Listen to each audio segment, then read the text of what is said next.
আলাইকুম। এখন আমরা রান্না বসামু, পেঁয়াজ কাটতাছি, আলু কাটতাছি, শসা কাটলাম, ধনে পাতা কাটতাম, রান্না বসাম।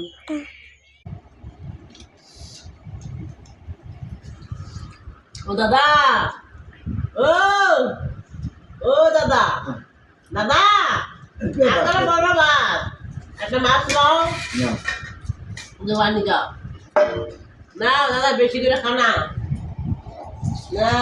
আমার আমি সত্যি যে আমি এগুলো কাটতে দেব না দাদা, পানি আমি যদি আমার পছন্দ করি।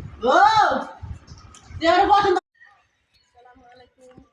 আলহামদুলিল্লাহ আমি ভালো আছি। আমার বাসাতে বেঁচে সকালে বাড়িতে আসতেছি, আনছি কদু ওই রয়েছে, আনছি লাউ ওই রয়েছে। আসসালামু আলাইকুম দিওয়ান। আমি আমার বাসুরে ভাত এনে আনতাম, আনছি গরুর লেগা, একটা কদু লইছি, এরপরে ইয়া সুতা লইছি, ফেন লইছি, টুনি সুতা লইছি, বাড়িতে দেখতেছি। আমার দুইটা বেশি বেশি